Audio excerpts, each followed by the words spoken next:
Right. Okay. You got 1 more minute to join the Zoom. Good evening to people that have just joined. I hope everyone's had a nice week.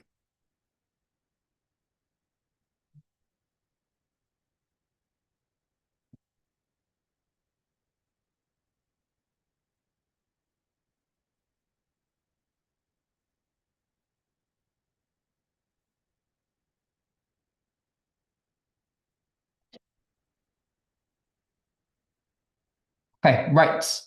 If you want to join, you can still join whilst the game is going on. And just a reminder, it should be a given, but please don't put any inappropriate names onto a Kahoot.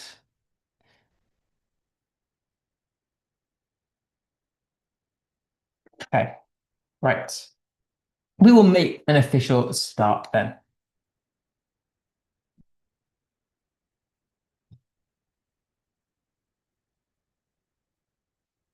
Okay. So these are questions on things that we did last week. So softly, sweetly sang the skylark. What type of phonetic alliteration is used here?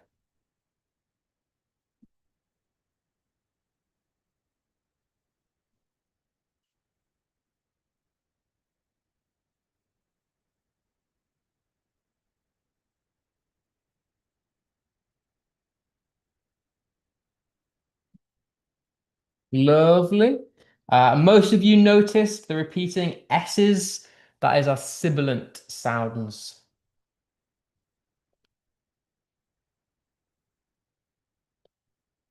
Okay.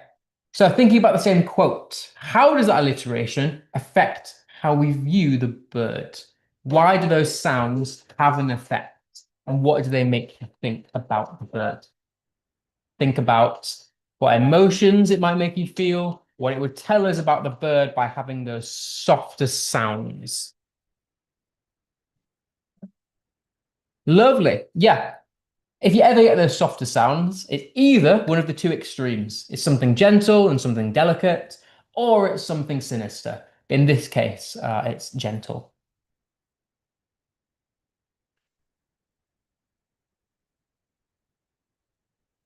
Okay, The Fair Breeze Blew, The White Foam Flew by Samuel Taylor Coleridge. What type of phonetic alliteration is used?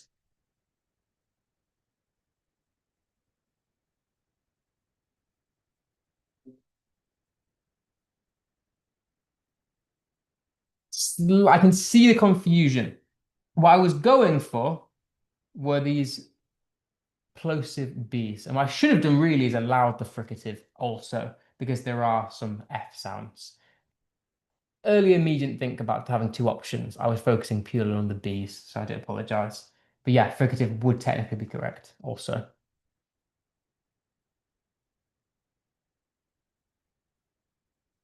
Okay, how does that alliteration present the sea then? What does it make us think about the sea by having those sounds, those hard hitting sounds?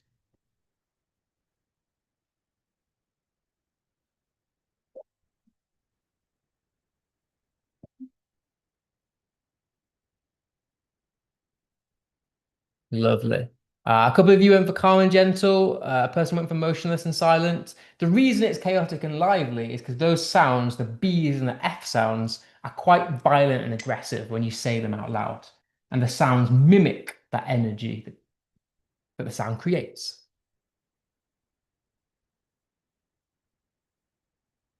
Okay, Doubting Dreaming Dreams, No Mortal Ever Dared to Dream Before by Edgar Allan Poe. What phonetic alliteration is there? Doubting Dreaming Dreams, Dared Dream.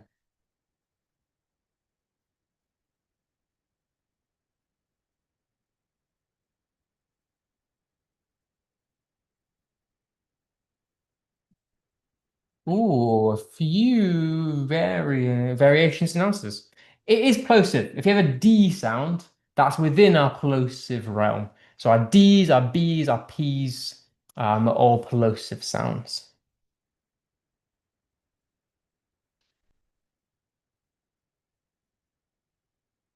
Okay. What does the atmosphere, what atmosphere does alliteration present? by this quote? Essentially, what does the quote make you feel?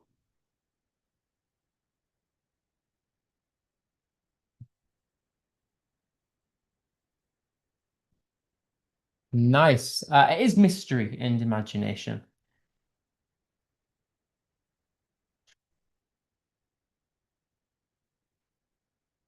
The silken, sad, uncertain rustling of each purple curtain.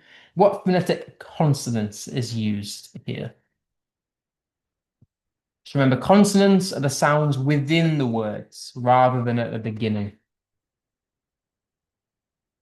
It is sibilant, so it's the silken, sad, uncertain, rustling, all the S sounds that are repeated within there. Okay. What atmosphere do those sibilant sounds create?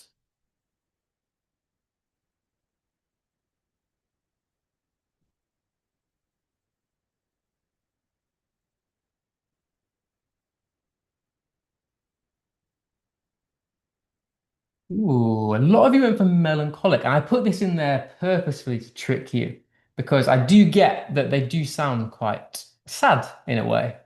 But I said to you before, if you get S sounds, they tend to either be calming and gentle or something quite sinister. And melancholy doesn't tend to come under that bracket as much.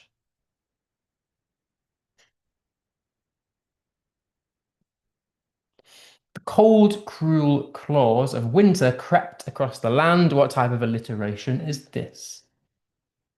Think about the repeated C's.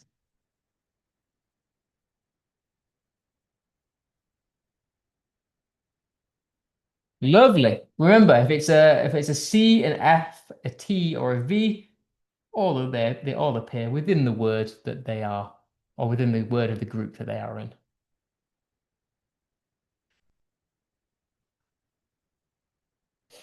Okay. And how does that alliteration present the cold? What can we learn about the cold?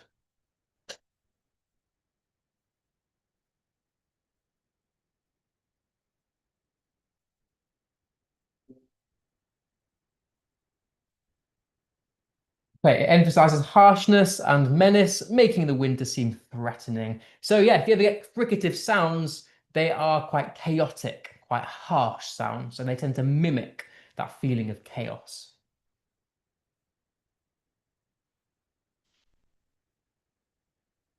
Okay, the next set of words are all new vocabulary.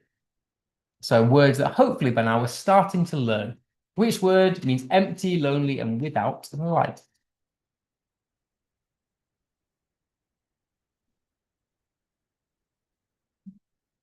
Nice, almost a clean sweep.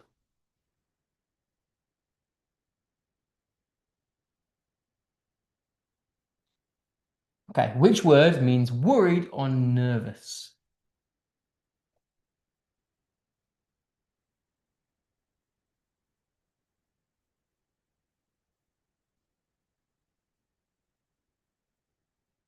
Ooh, a lot of people going for deflated.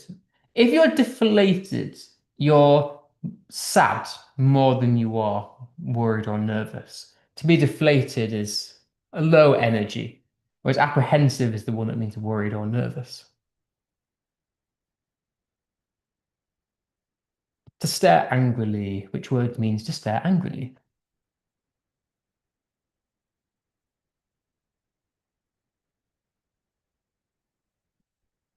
Nice, it is to glare.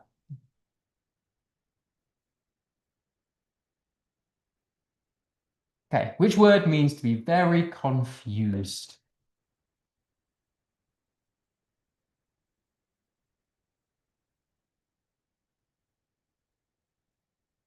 Nice. Okay, which word means refusing to change your mind or not giving in?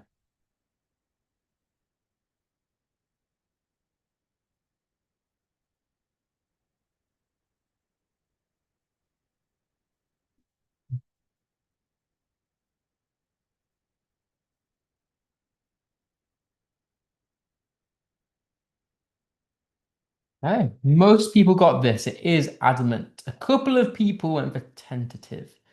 I think that might come up later, so I won't say what that means now. Okay, brave and persistent.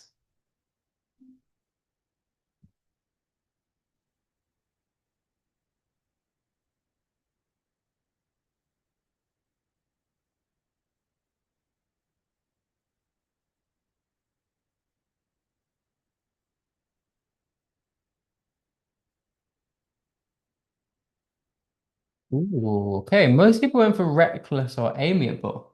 To be reckless means you do something without caring about the consequences. Tends to be quite chaotic. And amiable means to be very friendly.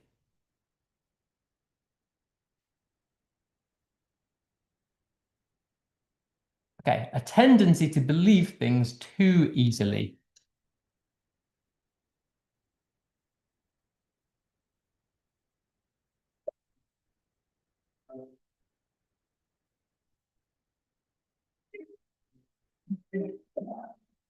It is credulity. I fear I may have tricked a few of you by saying tentative was coming up later. Okay, to show great care and perseverance or working diligently.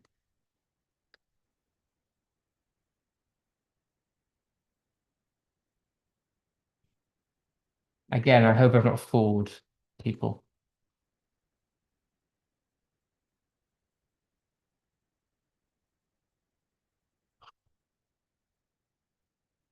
Okay. It is assiduous. Temerity means to do something with bravery. And tentative means you're uncertain whether to do something or not.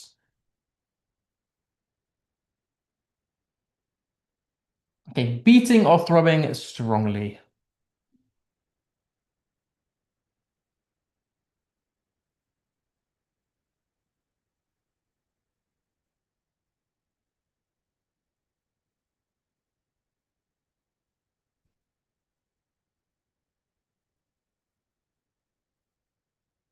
Okay. It is pulsating. Right, last question. Having huge appetite or being very eager.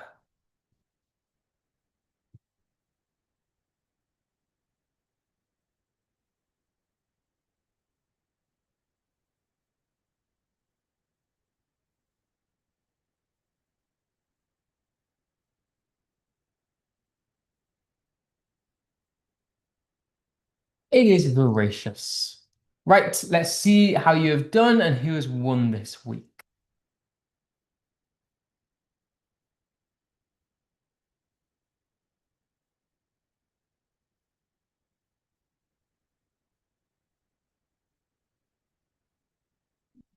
Well done.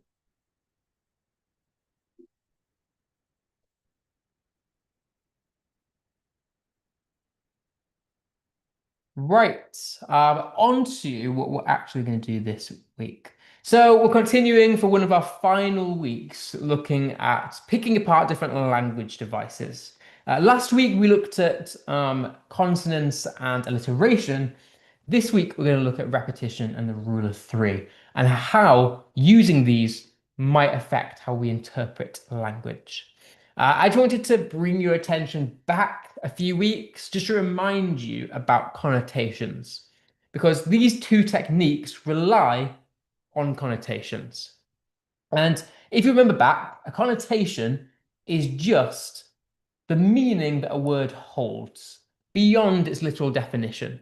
So when you see the word blue, for example, yes, it literally is a color, but it could suggest something beyond being just a color. So, for example, we might associate a feeling with blue, or we might associate it with being sad or lonely. So words can hold meanings beyond the literal definition. And I've put some more down here. So home, not just a literal building, but a place we associate with comfort or safety. Snakes, yes, literally an animal, but they can also be associated with ideas of danger, betrayal, or sneakiness. And then roses, yes, literally are flowers, but they might suggest or hold associations about love and beauty. So I just wanted to bring your attention back to that today. So as a word's connotation is made by what it makes the reader think and feel. Okay. And I also wanted to draw your attention back to symbolism as well. And symbolism is where an object or a thing represents something beyond, again, its literal self.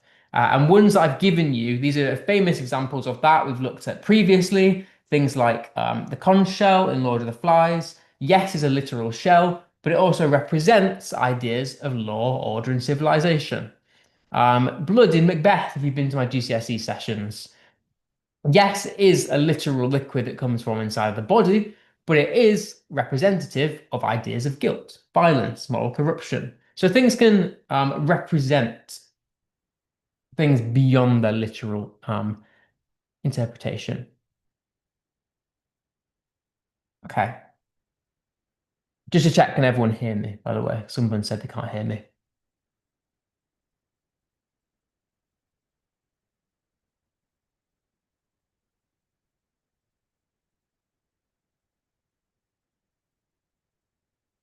Can anyone hear me?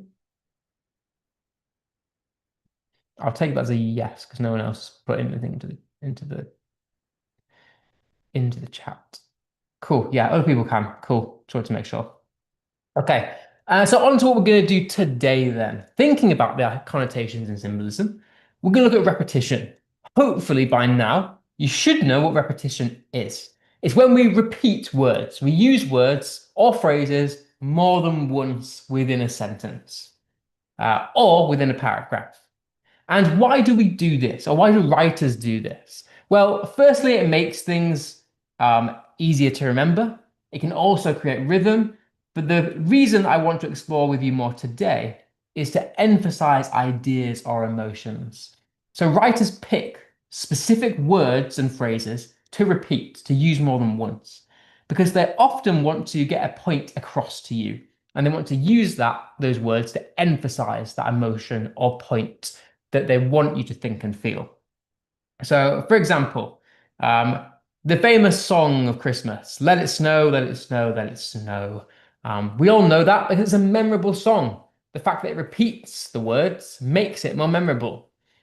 A poem by Coleridge, The Rime of the Ancient Mariner, Alone, alone, all alone.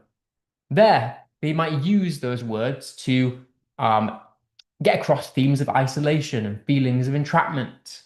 And we'll explore that more later. And the famous speech by Churchill as well. All use repeated words and phrases for a reason.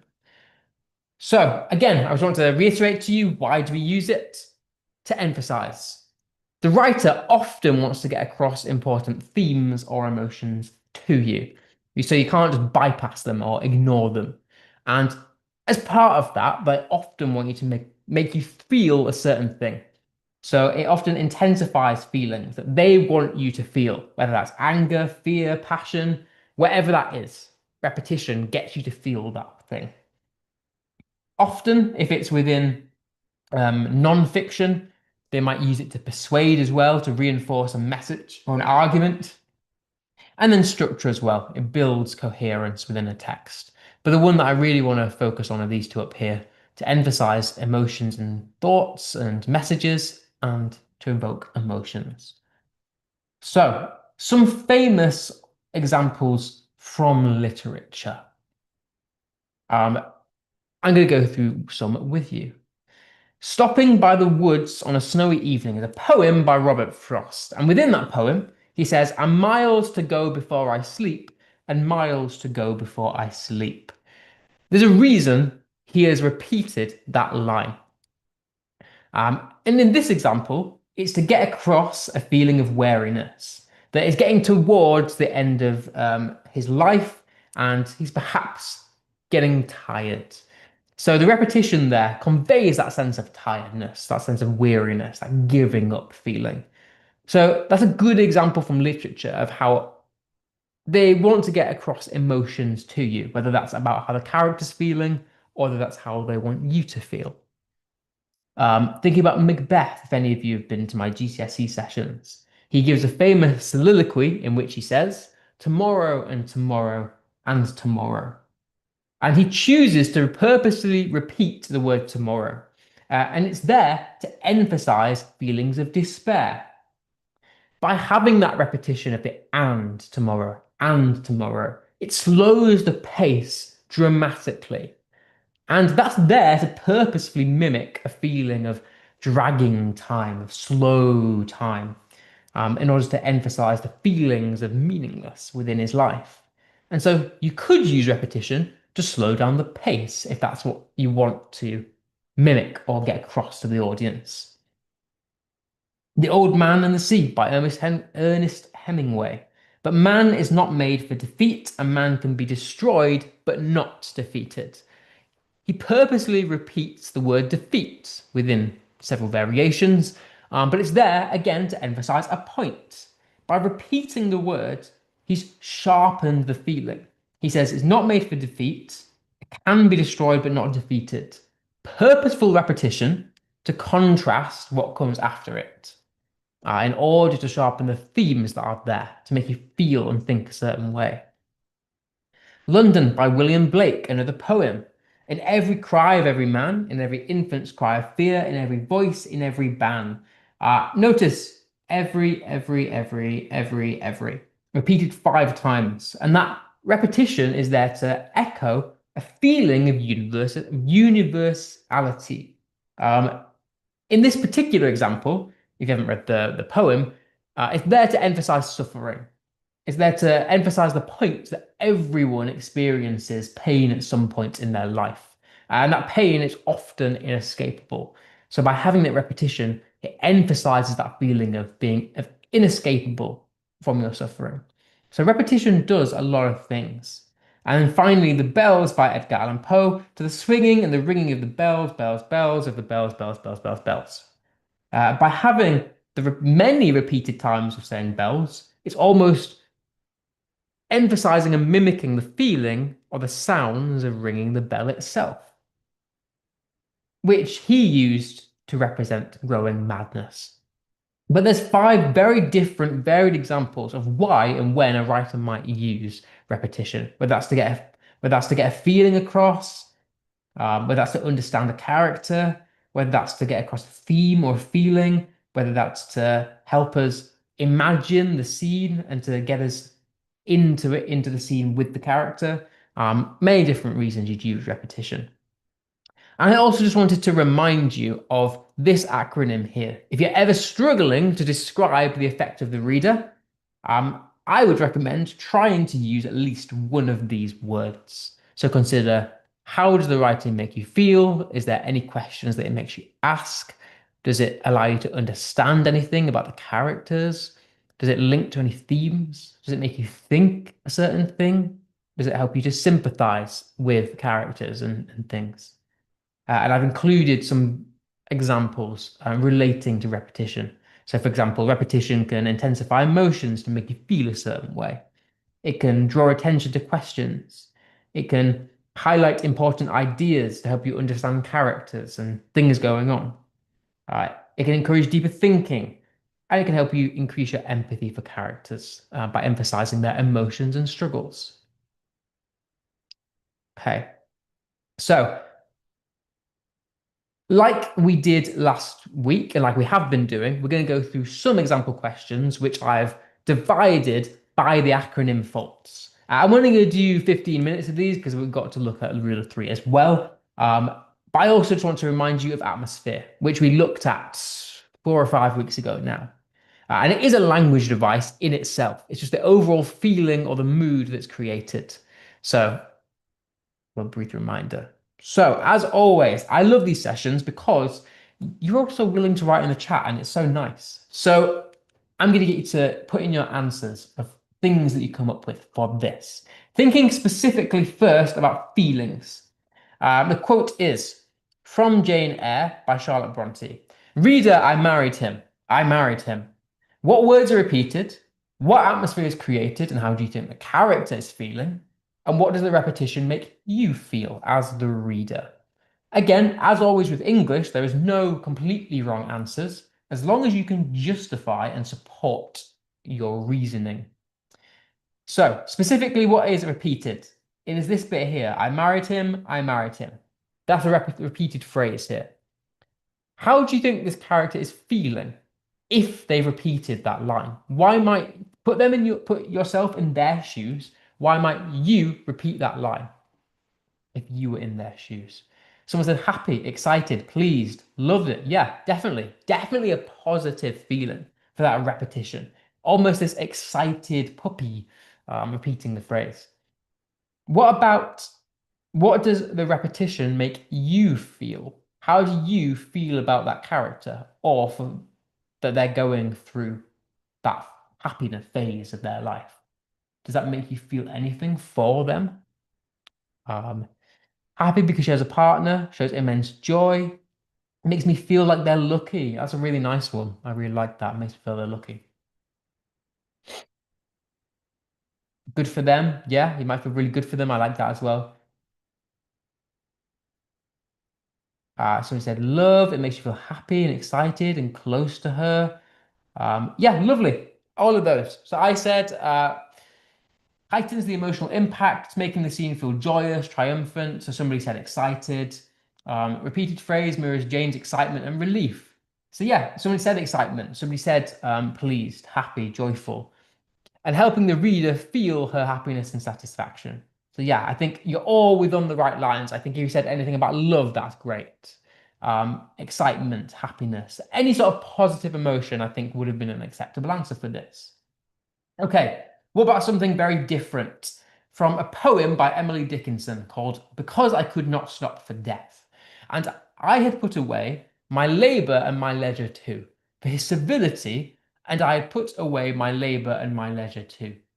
This poem is about one woman trying to escape physical manifestation of death, so like the Grim Reaper. What words are repeated? How do you think the character is feeling about death specifically? And what does the repetition make you feel about the speaker's journey with death? Let's see what you've put. So, yep, the repeated phrase is my labour and my leisure too. So what she's saying is I put away my labour and my leisure too. I put away my labour and my leisure too. Why do you think she's got rid of them or put them away metaphorically? Someone says, she feels calm and accepting about death. She doesn't fear it. She treats it like a gentle, inevitable journey. I think you've really hit the nail on the head. I think that's a really great answer. Somebody said powerless, sacrifice, um, taking over her life, inevitability. Really nice. Okay, so this is what I went for. I think yeah, someone really hit the nail on the head. It reinforces their surrender to death, that they willingly give themselves over. It slows the rhythm, slows the pace, creating a calm, almost eerie atmosphere. Makes the reader feel the inevitability and them being solemn of the journey, highlighting the speaker's quiet resignation. So the first answer I read out was pretty much spot on to the answer. So well done for that. Other things people said is I think the character is giving away her life to escape death. Yeah, absolutely. Nice. Okay. Thinking about ask then. Thinking about what questions might be brought up from this quote. I shall be with you on your wedding night. I shall be with you on your wedding night. I shall be with you on your wedding night. From a novel called Frankenstein by Mary Shelley. Um, and this is said by one of the main characters, the good guys, as it were. Which words or phrases are repeated? What atmosphere is created? How does the repetition make you question what will happen and the danger facing the character, Victor and his loved ones? So, what kind of questions does it raise? Somebody said the bits that are repeated is I shall be with you on your wedding night. Nice. Why? Someone said certainty is raised. Can you expand on that? Because I like it, but I just want expansion. So the atmosphere is scary, tense, and threatening. Nice. Menacing. Nice.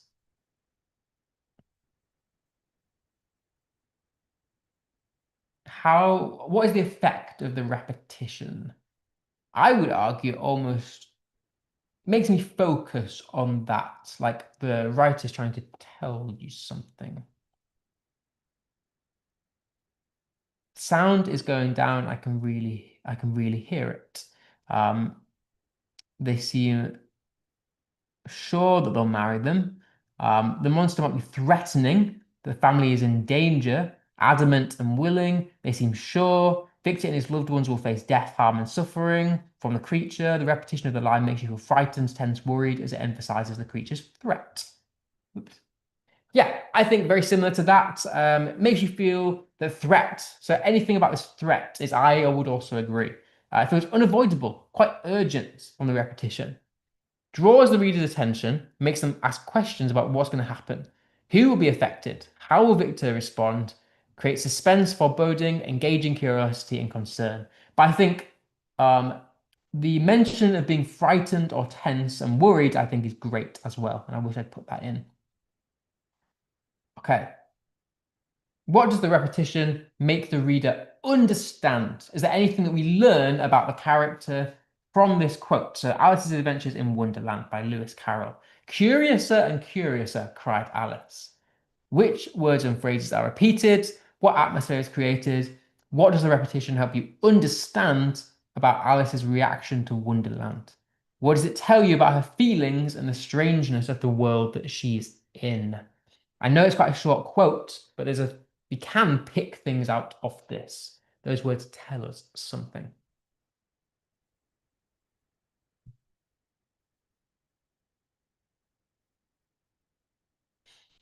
The curiouser is the one that is repeated. Someone said eerie. She's curious and she wants to know. Strange and magical. Eerie again. Nice. What about a lot of people have gone with more of a negative approach of eeriness and strange. She's puzzled. Nice. So I went with this. It conveys Alice's growing wonder and confusion. But I think eerie could work, possibly, if you could justify it. It helps the reader understand her amazement at Wonderland's strange logic and atmosphere.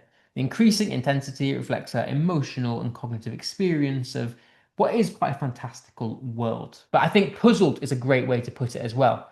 Definitely curious, I mean, that's what she says. Strange and magical, wanting to understand, wanting to explore. Nice. Okay, what can we understand from this about the protagonist, about the person who's saying this? So the sun rose slowly, rose with a faint red glow, rose over the hills, by Thomas Hardy. What words and phrases are repeated? What atmosphere is created? And what does that repetition help you to understand specifically about the passage of time, as well as the character's state of mind, the fact that they've repeated certain words?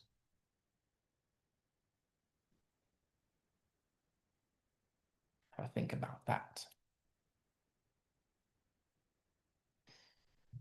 Okay, someone said quite aesthetic. I like it.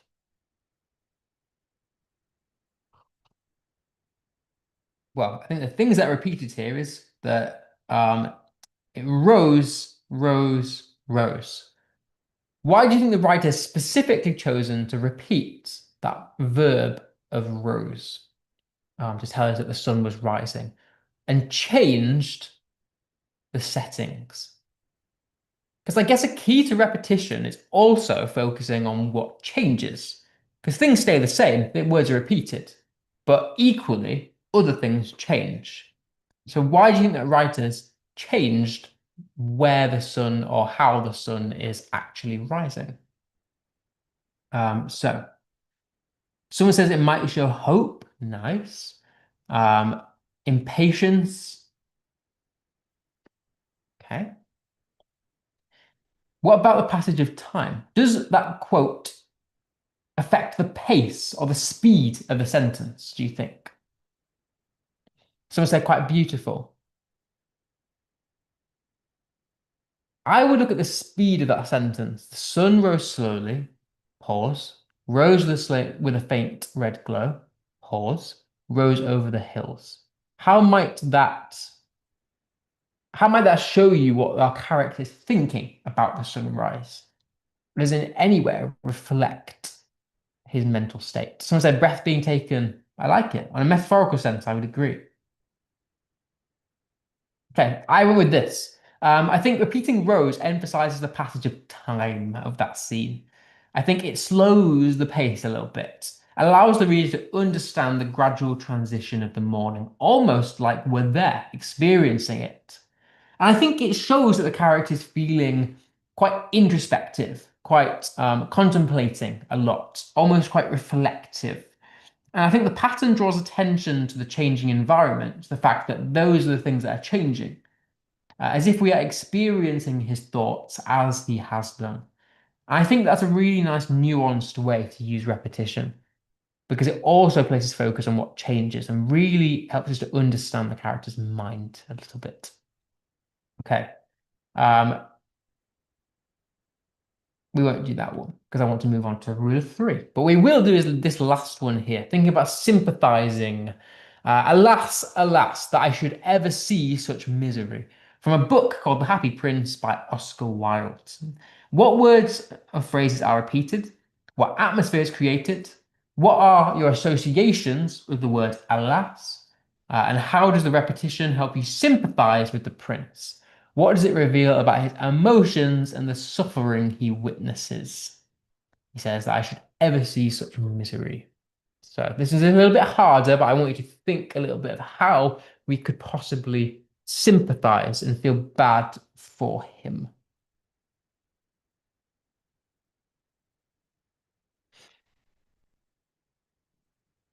Okay, let's see. Someone said, alas is repeated. That is correct. The prince feels determined to destroy misery. Possibly. Think about the fact that here the context. He's just seen suffering occur. And this is his response to seeing all of that pain and that suffering. And how do you think he is feeling at this time? He says, he feels sympathetic to the kingdom. I would agree. I think he feels sympathetic to the kingdom. Focus on that. The fact that he feels sympathy, he feels sadness for what he's almost shocked for what he's witnessing. I mean, look at these exclamatory phrases. He's got alas, alas, both exclamation marks, and the misery exclamation mark. So clearly there's some shock here. So, how does it help you sympathize with him? If he's feeling sympathy and he's feeling shock, how might we sympathize with him?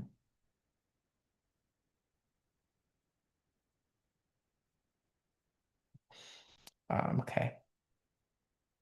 Someone said malevolent. Yes. So it could maybe potentially the suffering of the city is done by a malevolent force, possibly. So this is what I went with. I think repeating that exclamatory phrase intensifies his sorrow. Because when he says alas, it's more just kind of one of those exclamatory phrases that you say when you're shocked. Um, and it intensifies the prince's sorrow and draws the reader's empathy. It makes the suffering of the people that he's witnessing a lot more poignant and personal, almost like there's quite a sorrowful atmosphere created. And therefore, the reader is encouraged to sympathize with his compassion and the people he witnesses, amplifying our emotional engagement. Okay, well done. I also want to very quickly mention the rule of three. Also, you might see it called a triplet. So the rule of three is a writing technique where there are three words, phrases, or ideas used one after the other to make language powerful, rhythmic, and memorable. So, why do we use the rule of three? Very similar reasons to why we use repetition. And we start at number two, rhythm and balance. Very similar to repetition, it gives the sentence a flow. It gives it a pace at which the writer wants you to read at, which itself could tell you something. It also, possibly in non-fiction, could be used for persuasion and power. So in speeches and arguments, it builds momentum as each idea intensifies the last. Audiences are more likely to believe and remember messages structured in threes. And the bit I want to focus on is this each idea intensifies. And that kind of summarizes the point of using the rule of three, that each thing grows on the previous. It gets bigger and intensifies. Symbolic completeness. The number three often suggests wholeness or perfection, beginning, middle, end. Writers use this to give their message authority or universality. But the one I want to focus on is the emphasis and the impact. Very similar to repetition, the pattern of three gives weight to ideas, making them sound deliberate and complete. It helps to get across messages and emotions, things that the writer wants you to think and feel. So, famous examples could include A Christmas Carol by Charles Dickens, The Ghost of Christmas Past, The Ghost of Christmas Present, and The Ghost of Christmas Yet to Come is three ideas all placed next to each other. And it's interesting because these three spirits symbolize reflection. They represent that idea, awareness and change, a complete moral journey. So together, that's very symbolic. And Dickens uses the triplet to structure Scrooge's transformation, symbolizing redemption through time. So that's a very interesting way to use the rule of three. Similarly, another way you might use the rule of three away from symbolism might be from The Wizard of Oz by L. Frank Baum, Liars and Tigers and Bears, oh my. Um, this creates a certain rhythm. Think about what I said about intensifying. Each word after the next builds on the previous. So tigers builds on lions, bears builds on tigers. As we go through the list, each one seems worse than the last. So in this context, it kind of mirrors Dorothy's excitement and anxiety.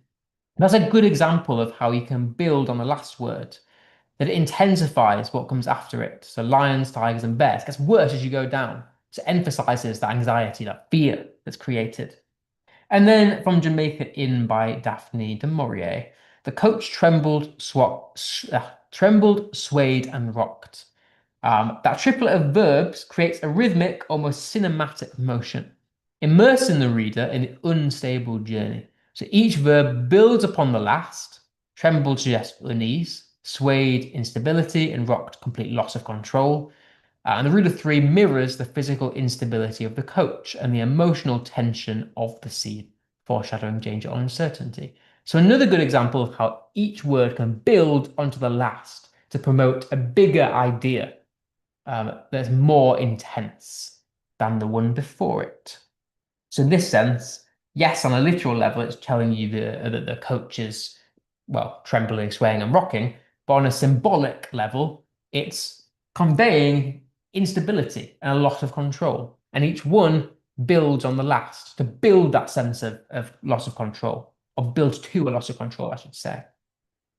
And again, I've given you the faults acronyms, but I'm going to bypass this so we can do some questions.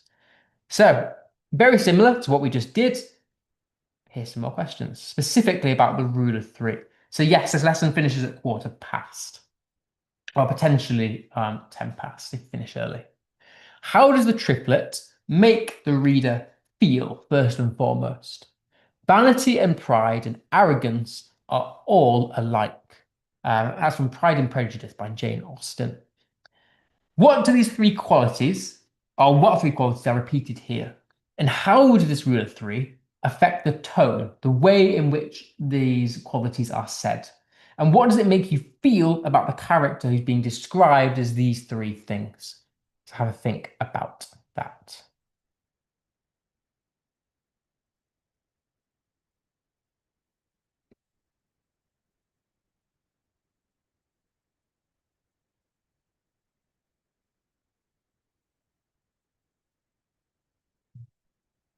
Okay.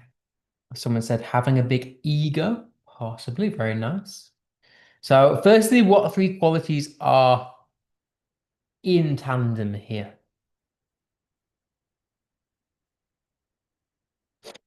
If you read the rhythm of the sentence, vanity, pride, arrogance is our triplet, our rule of three here.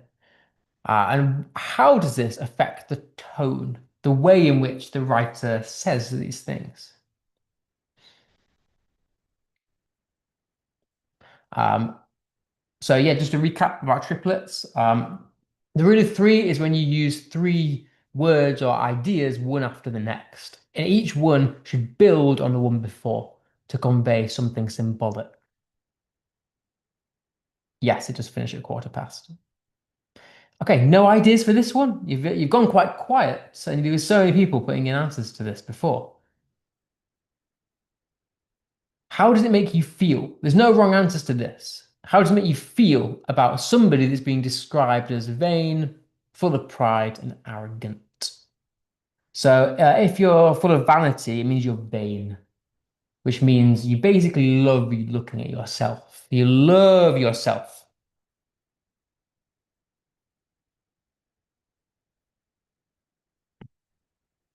Okay. Interested, it makes me feel that you know about this character like I got to know them. Okay, I'll give you mine. So three adjectives here, the vanity, pride, and arrogance, emphasize the character's negative traits, giving them weight and intensity. The triplet creates a rhythm that makes, well, what feels like a critique feel sharper and more cutting, creating quite a bitter, resentful tone almost in which they used. So the reader feels disapproval and judgment towards the character that's being described. What I would go with.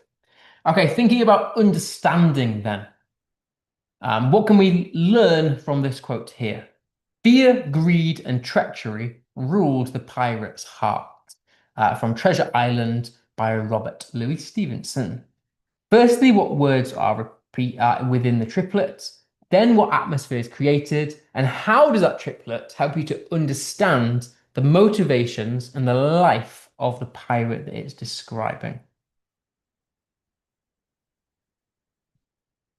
And I'll give you a couple of minutes. I think I might have rushed over the last one because a few of you put some detailed answers in the chat. My bad.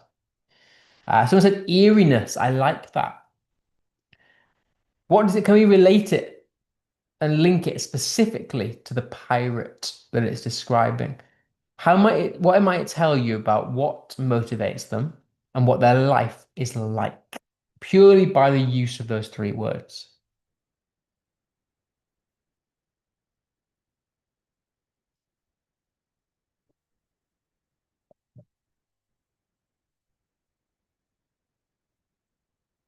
Okay, tells us about the pirate and his job. What specifically? What ideas, what connotations do you get? What specifically could it tell you about the pirate's job? How do you think he feels doing it? What do you think motivates him? Since that it's overtime, what do you mean it's overtime? The session ends at 8:15. Okay, so he said he loved treasure hunting. Yes. What about his pursuit of treasure? Do you think he would betray other people, for example? How do you think he would treat other people? If other people were in his way of getting the treasure, how do you think that he would feel about that? And what do you think he would do about that?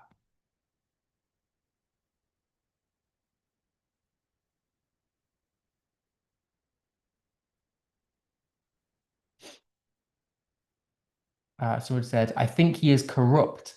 Very nice. Yeah, definitely there's this idea of corruption in there. I think he would definitely betray other people, or at least, yeah, he would definitely betray other people. So this is what I said.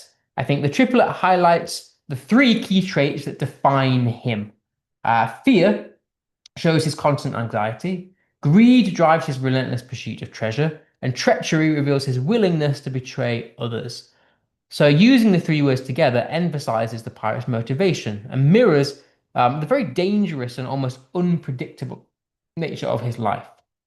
And the rule of three makes the description more vivid and memorable, helping the reader understand both his character and the harsh world that he inhabits. So I think it definitely portrays him as corrupt. I think the treachery definitely tells us that he will betray other people. And I think he's very independent. He's in for himself. He would definitely throw other people under the bus if he had the chance. Someone said he would torture other people. The villainous character, it conveys an atmosphere of pain and hardship. It helps to understand the amount of things happening. All great. Okay. Thinking about, we didn't do think before, but we'll do think now. So when I say think, is there any specific thoughts that come to your head um, because of this triplet? So eat, drink, and be merry, for tomorrow we may die. From the Jungle Book by Rudyard Kipling. What words are within the triplet? What atmosphere or mood is created by that triplet? And what does this advice make you think about life and the way you live it? Does it change your perception of how you're living your life? Someone said the triplet words are eat, drink, and merry. Yeah. So eat, drink, and be merry is our triplet here. Um, that's the advice given in this book because it says tomorrow we might die, we may die. So what does that make you think about life? What does that make you think about the way you're living your life? Someone said be happy for the last time. Can you expand a little bit more? But yeah, definitely be happy. Why do you think that's being said? Why do you think that person is being told to be happy? Does that tell you anything? Can we relate it specifically to our lives? And do you learn anything? Does it make you contemplate anything about your life? I'll leave it a minute just to kind of get ideas down because I know it takes a while to get answers in.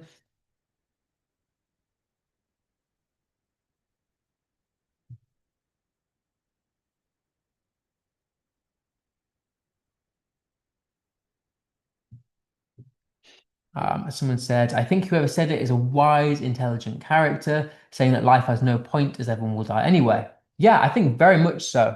Like what they're trying to say is that you should make the most of every day. You should live in the present because you don't know what's going to happen tomorrow. And so you need to make the most of every day. Be happy as if it's your last day. And so the atmosphere, someone said, is very exotic. Potentially, yeah. What do you mean by exotic? But I'm intrigued by that. So yeah, this is what I went with.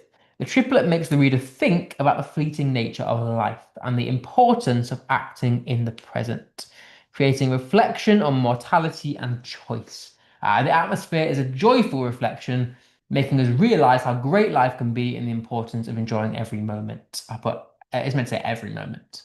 But yeah, I think when somebody said that the character said it's wise and intelligent because life has no point. I think it's absolutely that. But I wouldn't necessarily see it in a negative way. I think it could be quite a positive lesson that, be in the present, enjoy your life whilst you have it because we only get one. And I think you should interpret it as a positive thing, although you could definitely read it more pessimistically if you wanted to. Okay, and the last question for today then. How does the triplet make you sympathize with the character? Shame, sorrow, and solitude marked her life, from The Scarlet Letter by Nathaniel Hawthorne. Where is the triplet? How does the triplet affect the atmosphere? How does it make you feel for the character? Why do you sympathize with her? And then there's a bonus question. What phonetic sounds are used within this triplet, and how does it add to the sympathy? We're thinking about a higher level answer, because you could relate this to phonetic sounds. Someone said the triplets are shame, sorrow, and solitude. Absolutely correct. What effect does it have on the atmosphere? How does it make you feel about the character? First, think about what those three words specifically tell you about the character. Then put yourself into her shoes and think, how would you feel if you were her? And how does that empathy from us lead to us sympathizing with her? Okay. Someone said we show empathy. Someone said for number two, the triplets affect the character's life as they're trapped and depressed. Oh, lovely. And then someone said for number four, it uses sibilants. It does use sibilants. We'll come back to the sibilants and we'll focus firstly on two and three. Someone said empathetic. So yeah, how do we feel for the character? I think putting ourselves in the character's shoes, the character clearly is struggling quite a lot. And I think um, someone said trapped and depressed, and I think that's absolutely right. So thinking about why we sympathize with her, well, if we give our empathy to her and put ourselves in her shoes, we definitely feel what she feels, which is sad and almost like we want to save her. So then why does that sibilance that's been used for the shame, sorrow, solitude add to that sympathy? If we were going to use this as a supportive point, someone said sibilance might show life for the woman as if it was a venomous snake biting her and spitting its venom. Oh, I like that. I hadn't gone down that route, but you could read it as that. I like that. I really do. Almost like linking it to the snake. Um, the character is she feels bad for the child that she's holding.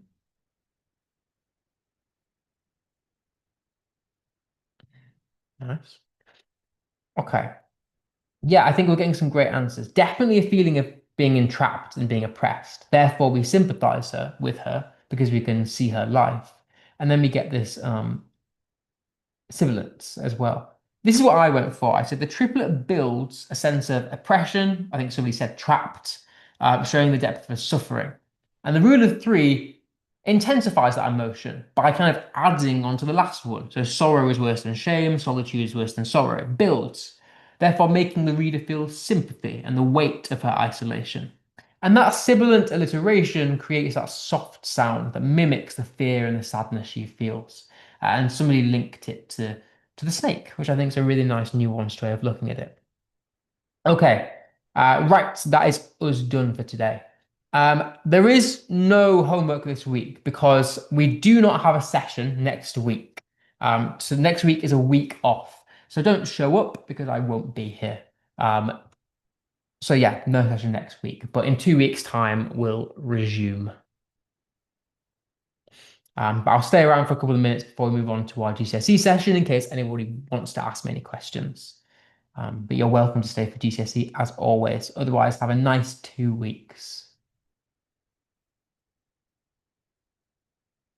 I'm actually going to add it to our PowerPoint and there is no session next week.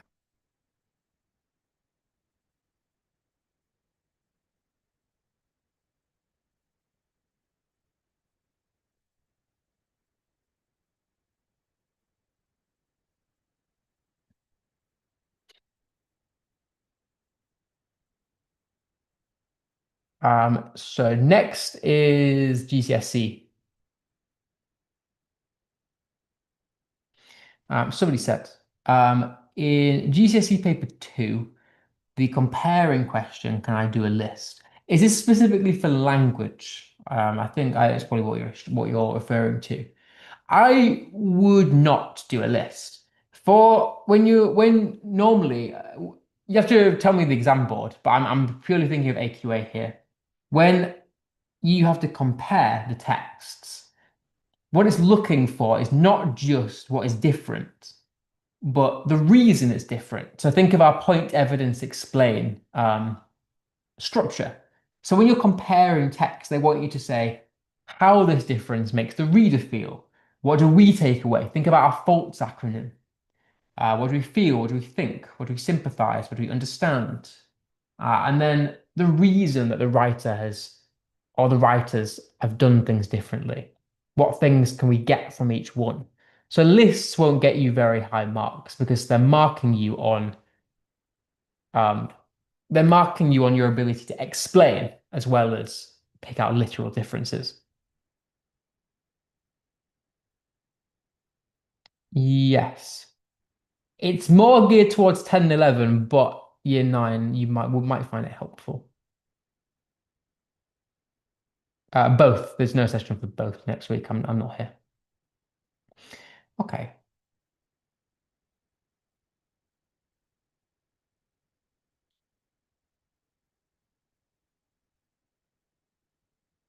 Right. Okay.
Okay, right. Welcome to everyone who's here for the GCSE session. We'll make a start. So, carrying on from last week, we began to look at Mr. Burling specifically, and we're going to carry on looking at this today. I had a think over the last week, and I'm going to keep splitting this by atmosphere, but by themes rather. But I thought that it made more sense to do the quotes in chronological order. And I've left the theme of each quote at the bottom so that you can still know which exam questions you would apply it to. But I thought best to keep it in chronological order. And that didn't really matter because most of the quotes were in chronological order from last week anyway. Anyway, so thinking about Mr. Berlin then, um, we got to this point, and he says, unsinkable, absolutely unsinkable. And he says that to impress Gerald at the dinner party when boasting about the Titanic's voyage, trying to use it as an example of human progression and success. But thinking specifically about our AO1 points, what does this tell us about his character? Well, I'm going to start doing it like this and splitting it by quote so that you have them for the exam. Firstly, this man is arrogant. He is overconfident. And I hope you took that away from last week as well. He believes that his opinions are always the right ones. And he often has quite a blind faith in capitalism, very much prioritizing industrial progression and wealth over the safety of others. And in that sense, he is ignorant and naive. He's also very complacent and morally blind, ignoring the flaws in society, and is a symbol, therefore, of the foolish, self-assured upper class. And I'm going to start linking the themes down here to what it links to. But thinking about the AO2 then, our language analysis of this quote. Firstly, the allusion to the Titanic itself. This quote literally refers to the Titanic and the fact that it sunk. This play is set in 1912, when the Titanic went on its maiden voyage, but the audience watching it are from 1945. So by this point, they know that the Titanic sank. So his allusion to the Titanic demonstrates his unwavering belief in modern technology, as well as the blind truth that he puts into the industrial progress. And he almost believes that industrial progress and wealth are invulnerable, that they will never be destroyed, showing how strongly he values money over anything else. The fact that he believes this wholeheartedly shows that he thinks his way of life is untouchable, almost like he sees himself as indestructible. But you also get this quite symbolic metaphor as well. The Titanic being a metaphor for Mr. Burling's own downfall later in the play. As like the Titanic, he also will sink because of the inspector. And so the Titanic is a symbol of class. It represents capitalist ambition, Edwardian hubris, the pride. And so it acts to mirror Burling's fatal flaw, because he also is too full of pride. And symbolizes the collapse of the rigid class system. Because the Titanic embodies pretty much everything that he stands for. So therefore, its sinking foreshadows him also sinking later, metaphorically, of course. You also get this repetition of this adjective of the unsinkable, reinforcing how arrogant this man actually is. That he believes that the choice or the option of it being sinkable is so ridiculous that it shouldn't even be fathomable. And so it hints at how blind he is to the truth. He's so overconfident that he can't even see the flaws in progress. And then you get this absolutely as well. It really is there just to solidify his conviction at the fact that he really thinks it's unsinkable. He sees himself and the Titanic as being invulnerable. It cannot fail, and therefore it foreshadows through dramatic irony the fact that he will sink and he will fail, like the Titanic. So thinking about the context then of this quote, well, we know, like I just said, as a modern audience, that the Titanic did sink. And so dramatic irony is created because it highlights his ignorance and his arrogance making him appear very foolish and out of touch. We could also link this quite strongly to the idea of the morality play as well. The fact that Burling symbolizes the sins of pride and greed, that he is overconfident and he focuses so much on wealth. And so he functions as this figure who we as an audience are supposed to judge as the jury, as it were. And so the Titanic metaphor acts as a moral lesson, warns us of the consequences of being this arrogant and being this selfish. That, like Mr. Burling, if you are arrogant and you are selfish, you will sink and you will suffer in the end. Also, this idea of capitalism versus socialism, kind of what the whole play is about. He believes very strongly in the capitalist side. He believes in progress. He believes in profit. He believes in money. He believes in status.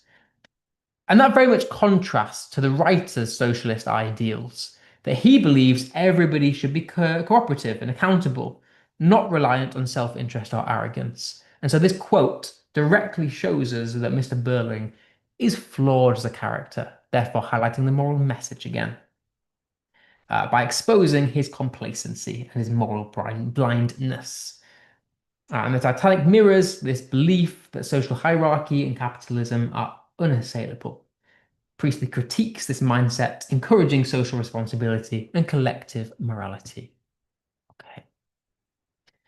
Now, within this Act 1 spiel he gives, he also says there's a lot of wild talk about possible Labour. Don't worry, we've passed the worst of it. So what can we learn from him about this? Well, we know already that he's very pro-capitalist. He's very conservative. The fact that he directly opposes the Labour Party shows us this. He has a direct faith in the upper class ability to dominate the world. And within that regard, he's also very arrogant, that he believes that industrial disputes, as posed by the Labour Party, are temporary and easily controlled. And he's very dismissive of the workers' concerns. The Labour Party is all about helping each other and helping the poor, whereas the conservative capitalist view is to help yourself and help your own family.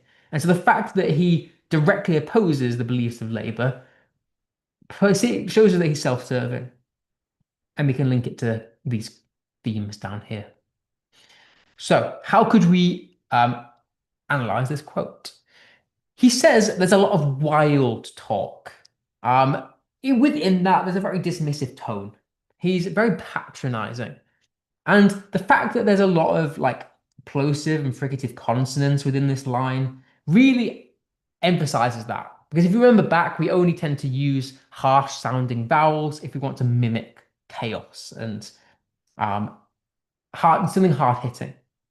And so it shows us how he trivializes the workers' concerns. So he doesn't care at all about the struggles of the workers. In fact, he sees himself as above. The fact that he's called it wild talk is if he's almost kind of hinting at them being animals, that they're dehumanized and unhumanized is a weird way to think about them. So he really doesn't care about the lower class at all. The fact that he says Labour trouble as well, he sees the Labour Party as a problem, as an obstacle. Now, there is this illusion there as well. As I said, the audience in 1945 who are watching this, and even us as a modern audience, we know that in 1945, the Labour Party won the election. So the fact that he's saying in 1912 that, don't worry, we've passed the worst of it, well, that's ironic because dramatic irony tells us the Labour Party did win, and so he's wrong. So he believes the Labour Party unrest is over, yet the audience know that they gained political power and actually won the election. And so that highlights Burling's arrogance and blindness, reinforcing Priestley's critique of the upper class and therefore showing the moral message of social responsibility. It very much positions him as being out of touch with reality, making the audience judge him. We also get this imperative as well. He says, don't worry. He's like ordering them, like, stop worrying. We've passed the worst of it. And again, that adds to that patronizing tone. He sees himself as the family's protector. And the sort of metaphoric language as well almost gives the idea the connotation is that the Labour Party is like a temporary storm. It creates problems and chaos and trouble. And he's reducing the struggles of the lower class down to being a problem, an obstacle, a thing that will just go away. And he really diminishes the, the lower class. And it really shows us that he does not care about anyone but himself and his own problems. He's morally blind to the problems of others. He's a very unethical character. And in the context, again, we get this seven deadly sins, this morality play, that he dismisses the struggles of others. Therefore, he's a character that cannot take social responsibility or act ethically. He ignores problems rather than address the social injustice, showing that he is morally weak. And that links to that seventh deadly sin of sloth, that he does nothing to help. And so he can be seen as a character within a morality play who we want to repent, but we know that he won't. And so we're supposed to learn from his mistakes as the audience. We also, again, get that post-World War II context that Labour did win the 1945 election, and with that, they brought social change like the introduction of the NHS and pension schemes, things like that. And the audience would recognize Berling's confidence and arrogance from the historical context. And so they would know that a systemic change is necessary. And so his complacency poses that he is very elitist and ignorant. And so again, we're made to not like him because of that context. We also get that traditional family dynamic as well, as seen in the Edwardian era. So Berling speaks very paternally here. He reinforces the idea that he is the top of the hierarchy. He is the head of the household, very much reflecting Edwardian patriarchal norms of the time. Men were the ones that stereotypically dominated decisions, and the women and the daughters were supposedly expected to do the household chores and marry for wealth. And so, in a 1945 audience, that kind of attitude would appear as controlling and outdated. So it makes him a less likable character. And then finally, we also get the working class struggles, as Berling ignores the difficulties faced by the working class. At that time, people who were working class had very low pay, very long hours, very unsafe working conditions, unsafe living conditions, lack of security for jobs in life. And so his disconnect from the lives of ordinary people show us how morally irresponsible he is, increasing our disapproval of him as the audience, as the jury in a morality play. Okay, but then the inspector enters as we enter our rising action of the play. Now, before the inspector comes in, he's been announced at this point. And in response to him being announced, Mr. Berling says that the inspector is probably a socialist or some sort of crank. And we can learn a lot from him saying this. Firstly, he's very prejudiced. The fact that he refers to socialism as kind of someone being a crank shows us that he's very much in love with capitalism, and he doesn't care about the lives of others. Again, he's arrogant. He mocks other people, sees himself as superior. He's closed-minded. He doesn't like change, and he's dismissive of new ideas. And so we can link this to ideas of capitalism versus socialism and power, because he tries to gain power here by trying to remain head of the household, remain this authority figure. So, thinking about analysis then. Well, the socialism aspect. There's a contrast here between socialism and crank. And that it contrasts or opposes the fact that you've got a very serious political statement for the socialist to a ridiculous insult that is the crank. Almost suggesting that socialism is laughable, showing that he's arrogant and self-absorbed and pompous through that juxtaposition. And within that juxtaposition, there is a tone that's created that is very arrogant. And that is emphasized by the fact you get this colloquial language, the slang of the crank, adds to that very mocking and cruel tone. And within that, we can link that to the idea of power, because he's trying to trivialize the inspector before he even enters the room, highlighting Berling's arrogance and condescension. And if you wanted to get a higher level point, you could link that or support that with the fricative consonants. That there is the C and K sounds, the T, the F sound there, the T there. And you get these fricative consonants throughout that line. As we said, we tend to use fricative harsh sounds to reinforce negative emotions. In this sense, contempt, showing again that he's patronizing and feeling superior to other people. And then the fact that you also get this some sort creates a very dismissive tone, as if socialism is just so out there and disrespectful. And the alliterative sibilance adds to the throwaway nature of that line as well. But I really should have picked apart this word of the sum as well. He's grouping the inspector into this dehumanized group that is the some socialists. Okay. And then thinking once again about context.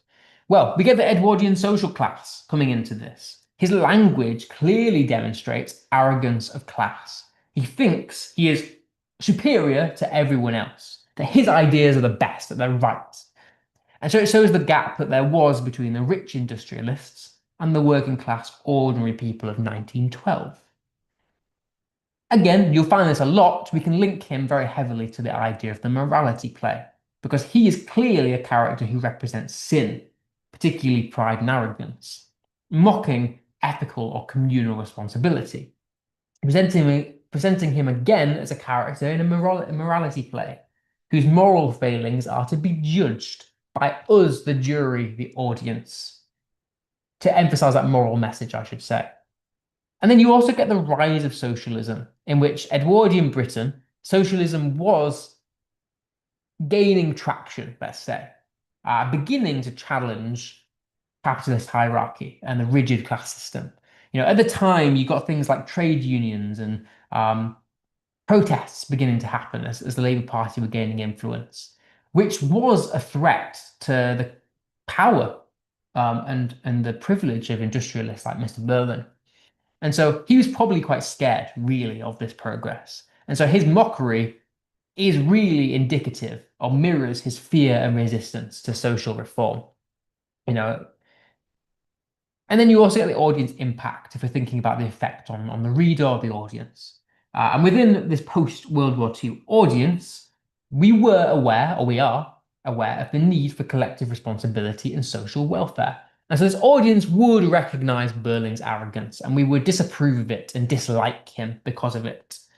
And so it aligns with Priestley's socialist moral message, that his mockery serves to highlight the moral and social failings of the upper class. Like we discussed a few weeks ago with the context, Priestley would have seen what suffering the working class people went through. He literally fought in a world war. He saw people die. And he saw the surviving soldiers treated very poorly when they came home. And so he wanted to promote a moral message in which he promoted social justice, equality, and just being generally nice to everyone. Okay. Now, when questioned by the inspector, in response to talk about workers' rights, he dismisses the idea of collective duty. Now, if you think back to what he did in the play, think back to a couple of weeks ago, his character, his crime was that he fired Eva Smith because she led a protest in order to try and get higher wages, which obviously is very fair. So what does this tell us about him? A man has to mind his own business and look after himself and his own. Well, very capitalist again. He only cares about profit and wealth. And he's very selfish when he does that. The fact that he fired Eva Smith for asking for fair pay, and this is his response, is indicative of who he is as a character. He prioritizes his own self-interests. He's morally blind to the suffering of others, fails to take responsibility. And again, he's arrogant and tries to take authority and power. So a man has to mind his own business and look after himself and his own. Well, mind his own business. That colloquial, very informal term again creates a very dismissive tone. He sees social responsibility as unimportant. He positions himself as practical and hard-headed and above um, people that get themselves involved in other people's business. And so this exposes how arrogant and narcissistic he is and how superior he feels to other people. But it's quite an ironic phrase, considering that what he did was to refuse a fair pay for women workers. And it's that self-interest, that disengagement from other people's lives that reflect how self-serving he is and what makes us dislike him. Because really, he says you should mind your own business, but he was the one that put himself in the business of Edith Smith and fired her, even though all she was asking for was fair pay. So it's very ironic, and we dislike him because of that. We also get this link to the third person as well. Notice here that he speaks about himself in third person rather than saying like, "Oh, I have to mind my own business." He says, "No, every man should mind his own business." So we get that third person speak here, almost as if he's trying to create this authoritarian philosophical tone to gain power. He's greedily obsessed with power. That is his sin. Again, this kind of like repetition. He has to mind his own, himself, his own, and the repetition there of those exclusive pronouns, his own, reinforce his self-interest, his selfishness. It emphasizes his belief in class system and the self-prioritization of himself, reinforcing his belief that personal responsibilities not extend beyond one's own circle or family or wealth. They're his own. He's creating a group where Edith Smith isn't part of that. When he says his own, he's referring purely to capitalists and rich people, ostracizing the lower classes, essentially. And again, you get this modal verb that a man has to mind his own business. He is arrogant. He's full of false certainty. He sees capitalism and selfishness as necessary. It's unavoidable in order to achieve success and wealth. Except that's a very futile belief because, he believes that morality hinders success and it's that selfishness, that greediness that allows you to be wealthy and powerful, even though we know that is not correct as a modern day audience. So thinking about context then, and then I'll read the chat because I do apologize. I haven't read the chat in a while. I'll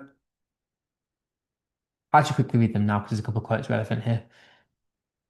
Someone said, what does colloquial mean? Colloquial is like slang language. It's very informal language. And then what is third person? So we have different types of way of writing. So if you say first person, it's I. If you say second person, it's you. And if it's third person, it's they, he, she, that sort of thing. When we move on to another character, next session. I'm going to finish most of Mr. Burling today, and then next session I'll finish a little bit off about him and move on. The thing about Mr. Burling is he does have the most quotes, so it is going to be our longest of the characters, closely followed by the inspector. And every other character should not take this long, but he has a lot of juicy quotes, and I really hope you get him in the exam because there's some really nice ones. Okay, thinking about context then. Burling is firm in his belief about family and status in Edwardian society. He believes men should work and protect the women, are the traditional Edwardian beliefs. And his dismissal of the female opinion makes a modern audience resent him because he acts as a controlling force in the family dynamic. But obviously, nowadays, we see women as equal. So viewing that mindset is makes us dislike him as a character because it contrasts to what we believe nowadays. And his views are a direct reflection of that capitalist mindset about personal gain and self-interest over caring about other people.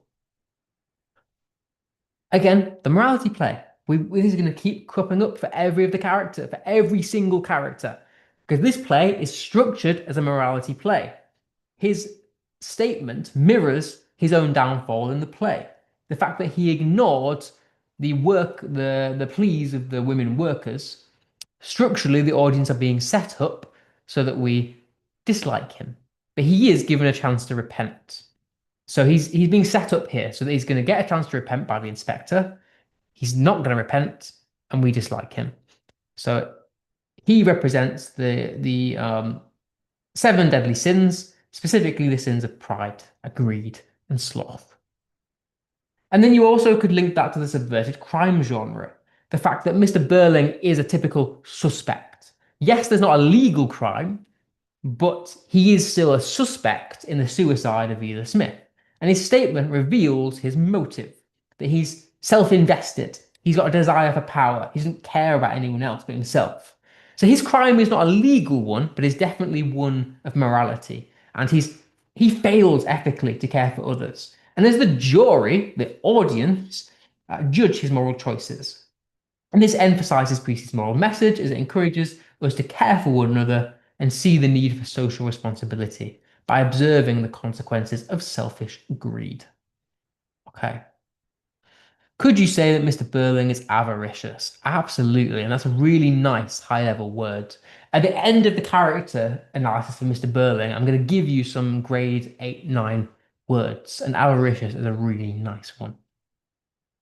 So what does capitalist mean? Capitalism is a political ideology. It's essentially the belief that you care for wealth, that you don't really care for other people, that there is a hierarchy of wealth, essentially. The lower class, the working class, are employed by other people. The middle class own businesses, but they're a bit richer. And then the higher classes own land and that sort of thing. So capitalism is a view about wealth and how you obtain wealth. And within it, there's a belief that you don't really care for other people very much. Okay, so we don't guess, we've had experience, and we know. And he says this to dismiss the opinions of his children, Sheila and Eric. And it links to themes of generational conflict. So that's conflict between ages. So father and son, father and daughter, mother and daughter, that sort of thing. Family and power. And what can we learn about him from this quote? Well, he believes age and experience automatically equal wisdom, reflecting his patronizing patriarchal attitude. It reveals how close-minded he is and resistant to change that he is. That he sees the younger generation as below him, suggesting that he has a capitalist certainty about the changing world. And it's important that he represents the outdated Edwardian authority or beliefs. Okay, so thinking about then the AO2. We don't guess, we've had experience, and we know. Well, this triplet here, the rule of three, we don't guess, we've had experience, we know. The triplet emphasizes that certainty, that confidence that he has. He's presented as rhythmically assertive. A declarative, factual tone is put out, mirroring his inflated self-assurance, creating a declarative tone that represents his opinion as absolute truth, revealing how inflexible he is within his mindset. Okay. We also get the repetition of the collective pronoun we. We don't guess, we've had experience, we know. And that creates the sense of exclusive superiority, that he believes that him and the old generation are better and different from the younger generation. It creates this generational division between old and young. We also get that juxtaposition, the contrast between the guess and the know. Shows how dismissive he is towards moral awareness. He favors hard facts, which aren't really facts, but things that align with his capitalist beliefs. And that's a very ironic thing because his knowledge, and I put that in quotation marks, is fundamentally wrong. Think back to the Titanic. He factually believed it would never sink, but we know that it did. Living back to last session, he factually knew that the Germans wouldn't want war, but they did. So his knowledge is fundamentally wrong, and so making his confidence appear foolish and undermine his credibility. And then we also get the emphasis of the moral message again, that exposing the danger of arrogance and complacency among the older generation.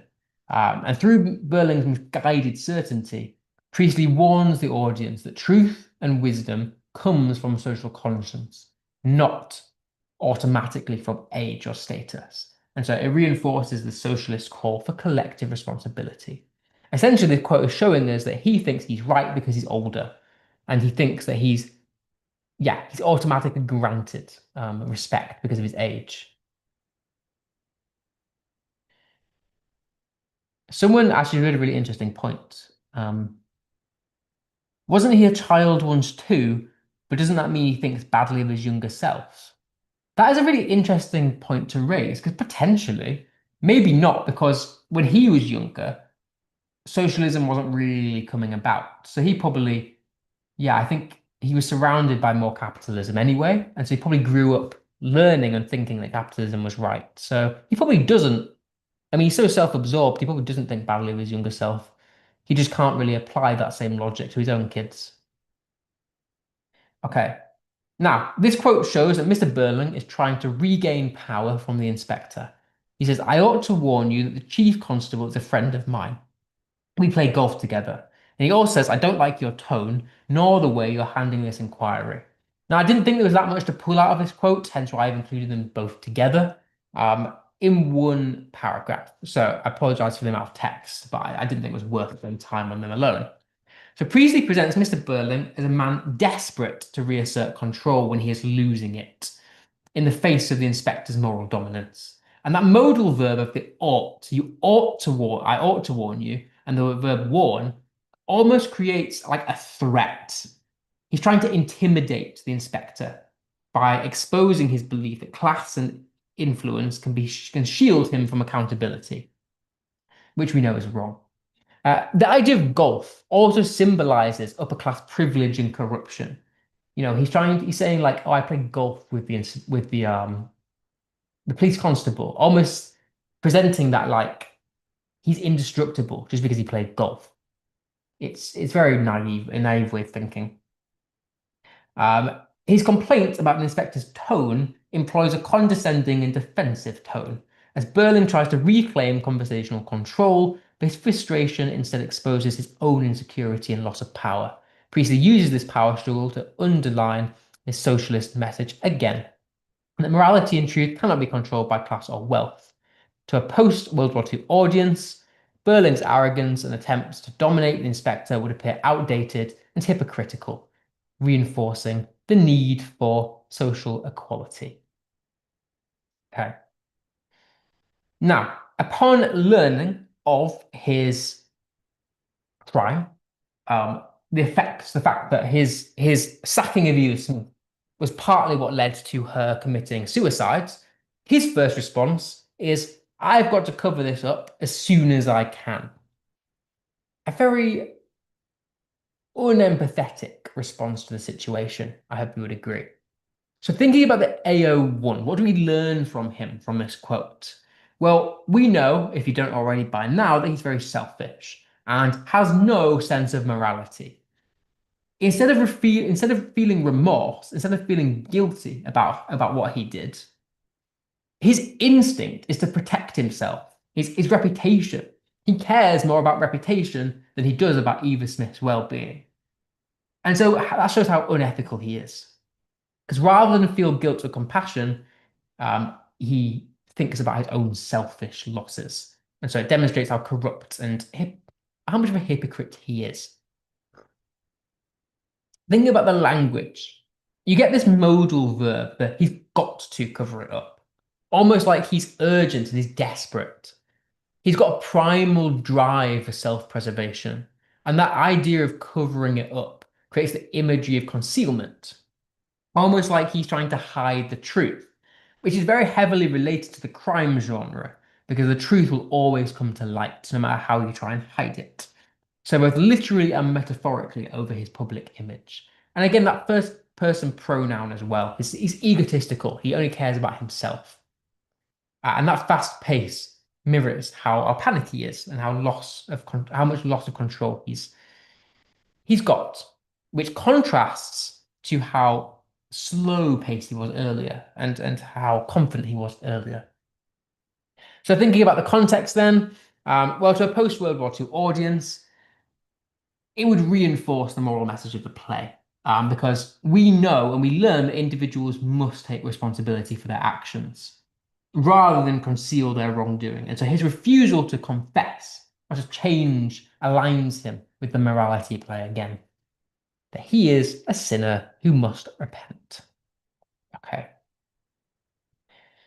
So, nearly 2 years ago, obviously it has nothing to do with the wretched girl's suicide. In this sense, he tries to distance himself from responsibility. Like we saw in the last quotes, rather than accept that he was in the wrong, he tries to pretend it didn't happen. He tries to distance himself. And so that shows us that he only cares about reputation.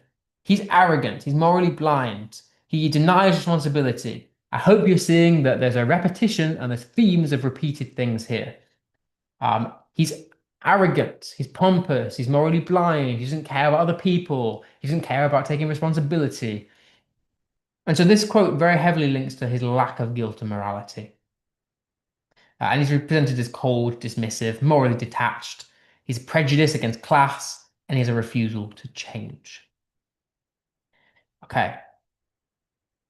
I also actually, just so I remember, a few people have asked me recently about getting the slides for these. We have actually now made a Google Drive where we're going to put all of these slides so you can access them whenever you want online. Because a few people have been asking me about that. So yeah, it has been set up. I have spoken to Mr. Siddiqui about it, and he's not given me access yet, but he has set it up. So you'll get access to all of these slides whenever you want. Okay, thinking about the language analysis then. The use of time here. He tries to justify his actions by mentioning time. He uses time as a sort of way of getting out of responsibility, almost like he's trying to shield himself from feeling guilt, even though that's so irrelevant because he still did the bad thing. It doesn't matter how long ago it was. And it's him trying to get out of taking responsibility. And so it's a bit of a coward's way out, really. Notice here the fragmentation. We get a dash, and that tends to be structurally fragmentation. And the reason we would tend to use dashes is to increase the pace. And so this increase of pace completely marks a tonal shift for his character. He's gone from being calm and authoritative to being dismissive, to being defensive for the first time. And so we can clearly see he's been caught on the back foot, that he's feeling a little bit insecure. And so this juxtaposes how authoritative he was earlier in the play. And that is symbolic of his downfall because it represents the arrogance of the upper class who use status and time to justify their unethical behavior, foreshadowing to his downfall later on as well. And you also get this, like, obviously it has nothing to do with the wretched girl's suicide. That use of obviously, the adverb, conveys his arrogance even further, as if he's can justify his actions. He's like trying to assert authority over the situation, to overpower the inspector. The declarative tone that obviously it has nothing. It just shows how close-minded he is. And it's a very ironic statement as well, considering that the audience recognize that Eva's suffering is linked to his actions. So there's nothing he can say to change our mind as the jury. But he's trying hard, he's trying to. And then the wretched girl suicides. He calls Eva Smith wretched. He dehumanizes her, he dismisses her. He doesn't even name her. It's a wretched girl. It shows us how much contempt he has for her. I mean, considering that she's the one who's taken her own life because of what he did. And in fact, he hasn't even owned up to it. The fact that he's not even giving that naming her shows us how much of a terrible character he is. And the plosive consonants to add to that, the wretched girl, suicide. um, really shows us and mirrors how forceful and defensive he is about this. His aggression, his rigidity, his arrogance, his moral hardness. He is not a nice character. And then linking to context. It reflects Edwardian capitalist ideology. Employers like him viewed workers as being disposable. They didn't really care about the lives of their workers at all, as long as they were making money and were profitable. Priestley, as a socialist playwright, also uses this denial to critique the self-interest and moral corruption of the upper classes. And to a post-World War II audience, who would be very much aware of hardship, would see him as a symbolic failure of pre-war capitalism, connecting once again to the morality play structure. He's given a chance to repent. He's sinful because he's full of pride and greed. He's full of sloth, and the audience judge him and dislike him because of it, therefore reinforcing the moral message. Those who ignore their responsibility to others will face moral, if not legal, punishment and justice. And again, the wretched girl embodies the working class. The capitalist upper class people did not care about the lower class. They didn't have empathy for them. And so Priestley is trying to encourage us as the audience to have empathy and to take social responsibility. Okay. Now he says, I can't accept any social responsibility outright. So what do we learn from him from this? This refusal to take responsibility. Well, he's selfish, he's arrogant, he's morally blind. He refuses to acknowledge his role in Edith Smith's suffering, and his primary concern is his own reputation. It demonstrates how incapable he is of moral growth and empathy, very much in contrast to that younger generation, his kids, who do actually take responsibility. And his denial positions him as a symbol of the capitalist elite. Now, we know that from the language, that I can't accept any social responsibility. His outward refusal to take it. It's not as if he's almost presenting it like it's not an option. He can't. When really it's quite ironic because it's not that he can't, it's that he won't. And so the choice of using that word can't, it presents like he doesn't have a choice. And so that emphasizes even further how arrogant this man is and how, I'm going to say evil, how evil this man is. And so it reveals his ethical failures, how much he disregards society. And that short declarative statement, the fact that I can't, is a factual statement, mirrors his blunt and authoritative tone. Again, very self-serving in his attitude. But there is dramatic irony because the audience knows that he is responsible for the death, and so exposes his ignorance. And then the context. Well, Berling's statement reflects Edwardian capitalist ideology. The fact that a lot of the upper class and the owners of the factories back then, the business owners, would have gotten away with a lot of things like this. Because they were rich, they would have just been able to just dismiss and get rid of these problems, which is really bad. They were never held accountable. And the post-World War II audiences, very much aware of the need for collective responsibility, would find his attitude repulsive and just out of touch, reinforcing again the moral message of the play. Take social accountability. Okay. If we were all responsible for everything that happens to everybody, it would be awkward. It would be very awkward, wouldn't it? Now, what do we learn from him here? He has a big self-interest. I think it's got to that point where I shouldn't even have to tell you now. He's morally blind. He's arrogant. He's cruel. He's patronizing. He doesn't care about other people. He's very capitalist. He cares more about wealth than the safety of the people. However, he is fearful of the social consequences. He is scared of his reputation over human welfare. Okay.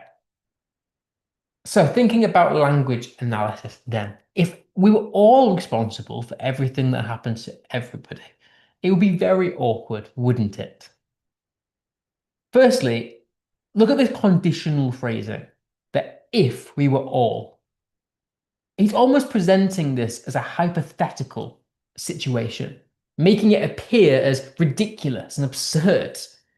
And that allows him to dismiss the moral situation, which again shows us how little he cares for other people.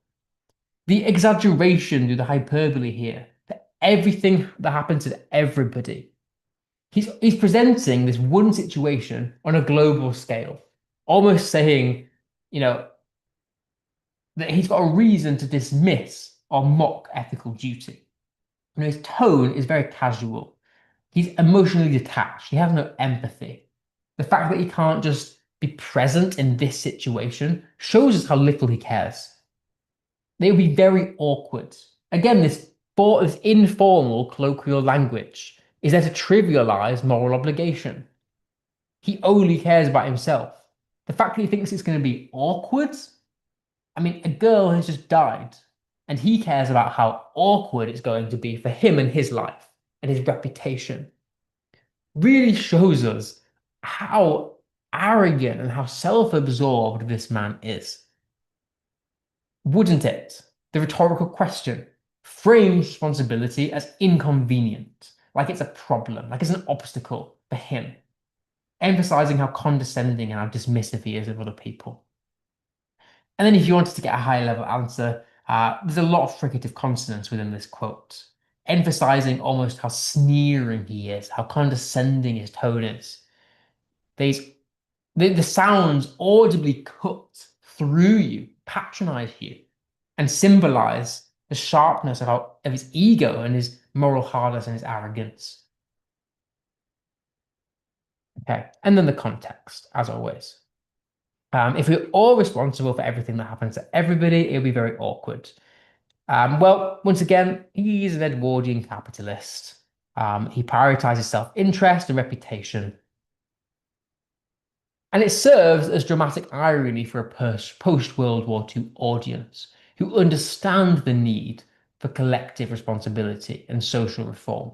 After having been through two world wars and seen the economic state of the country and seen the suffering that people were going through, they knew that the Labour Party needed to come in and promote helping each other. And so it links that moral message by presenting Berling as morally corrupt, like all capitalists, according to Priestley. And so he critiques arrogance and those who deny communal duty and the failure to take on accountability. You also get the morality framework again. He represents the sins of pride and sloth, and he refuses to act ethically. And then it also highlights class inequality of the time, showing how the upper class avoided responsibility for the suffering of the working class. Okay, so moving on to Act 2. There's a lot less quotes in Act 2 and 3 for Mr. Berling, because obviously he came first in the story. And so a lot of his major quotes are from Act 1 when he was getting questioned. So Act 2, we're past the point of him being interrogated now. We're moving on to the interrogation of other people. His story is done. So next comes Sheila, who gets questioned. And when the inspector tries to question Sheila, he says, "Protest against the way in which my daughter, a young married girl, is being dragged into this." He tries to defend his daughter from the inspector, which shows themes of family, power, and social class. So what does it show us? Well, he still has his arrogance and he still has his patriarchal attitude towards Edwardian gender roles. And he's still self-invested, he's still hypocritical, he's still ethically blind, he's still concerned with reputation, and he's still controlling. Right? Although he tries to shield his family, he takes on this fatherly role again, the one who's in charge of the family. Except it's worth noting that yes, he is protective of his family, but it's not out of ethical concern or genuine care, but to maintain social power and authority. This is coming directly after the inspector questioned him. So he's trying to get out of it. He's trying to still gain back the power that he lost from the investigation. And so he's not trying to protect Sheila because he cares about her. He's trying to protect the family, the reputation of the family.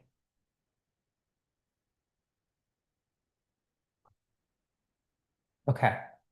So, in terms of language analysis, then you get this verb, this very ironic and hypocritical verb, the protesting.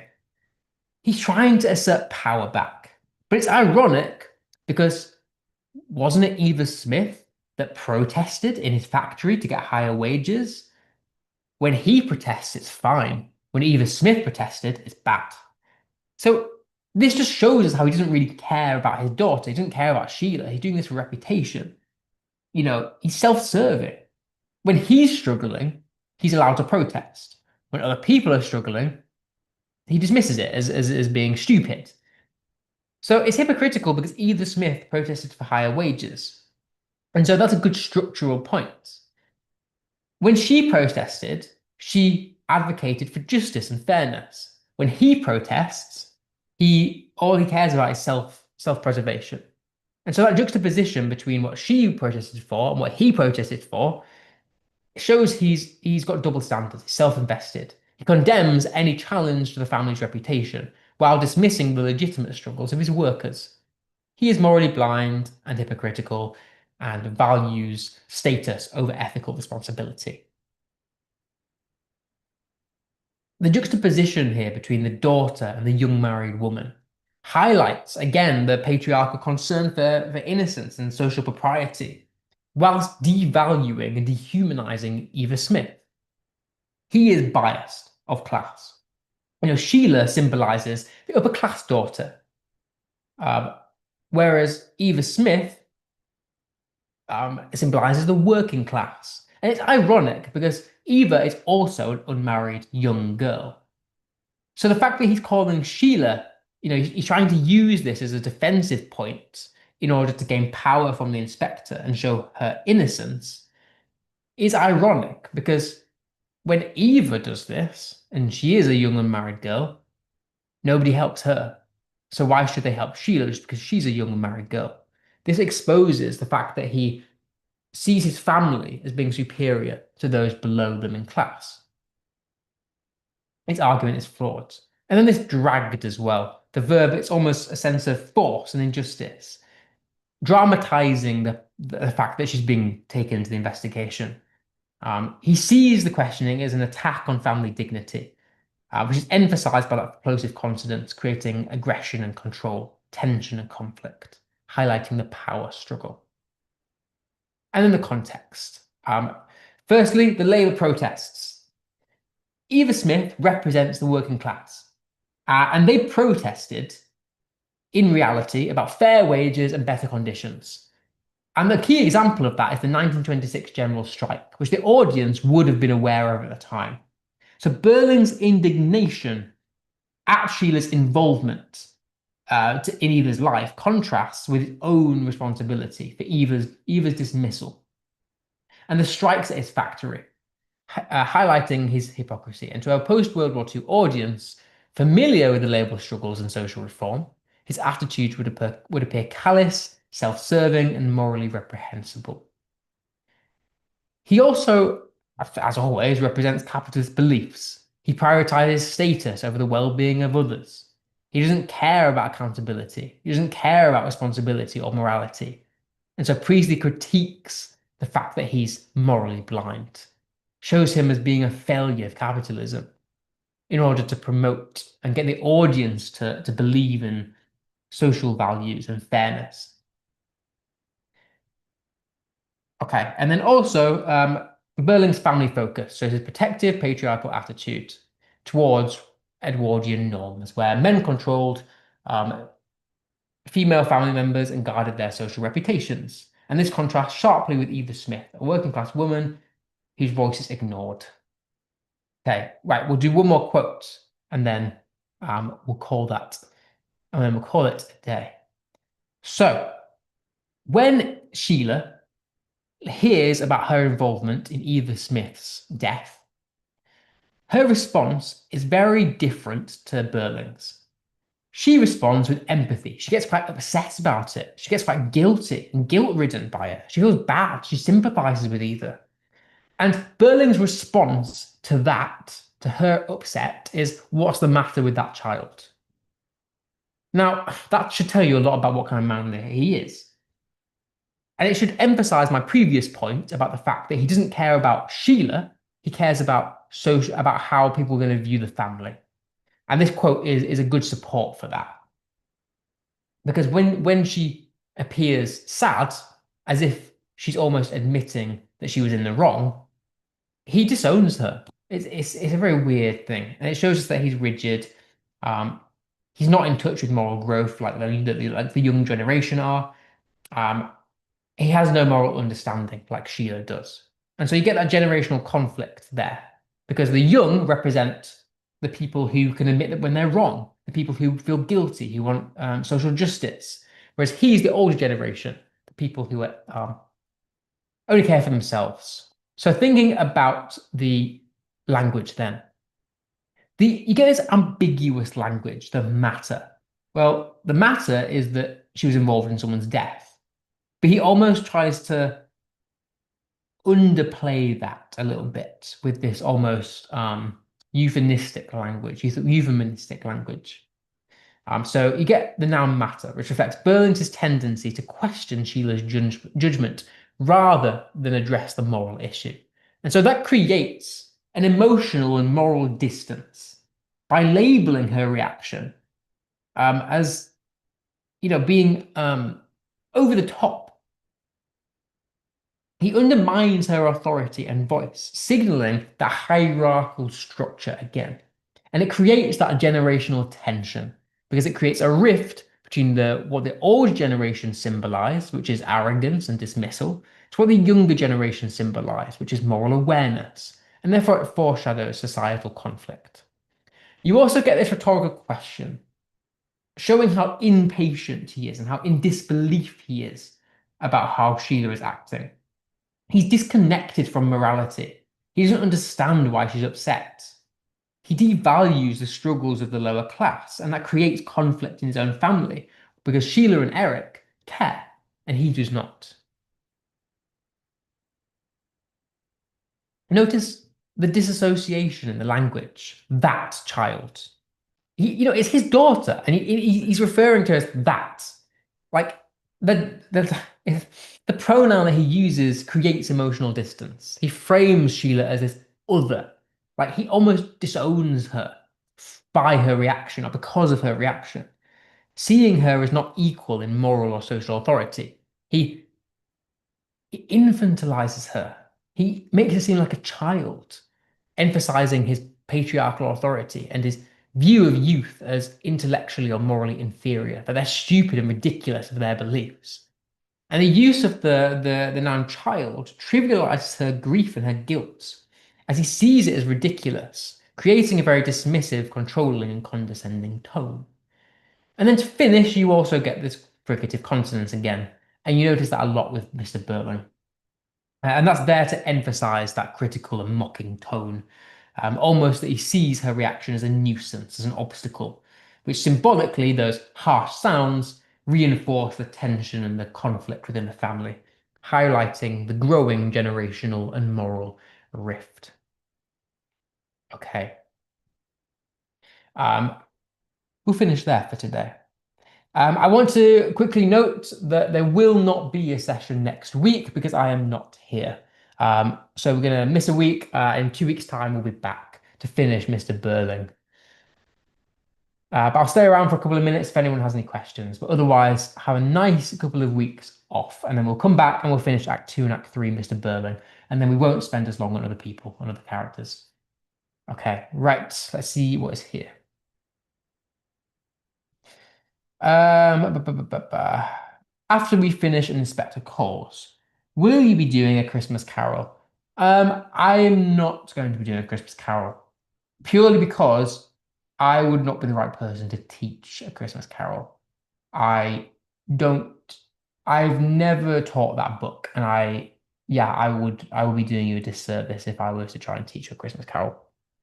We're moving on to some English language. and then some poetry. But I'm gonna pretty much, unless we have some time at the very end, I probably won't be covering the Gothic novel because people do different novels, so it's just not worth it as well. Some people do Jekyll and Hyde, so yeah, it's not worth it. Could you describe Mr. Burling as hubristic, materialistic, or avaricious? All three. Brilliant ways to describe him. He's full of hubris. He cares only about material wealth.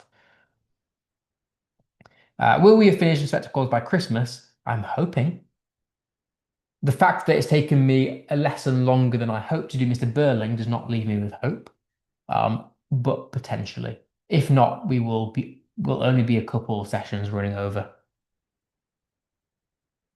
Am I doing Macbeth? I've already done Macbeth. We spent months on Macbeth.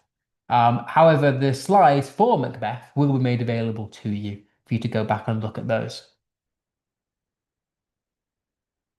Also, you're very cheeky now.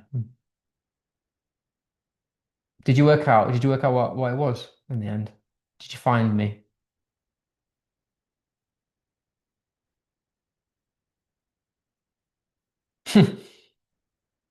Okay, I hold you to that on Saturday. That's the challenge.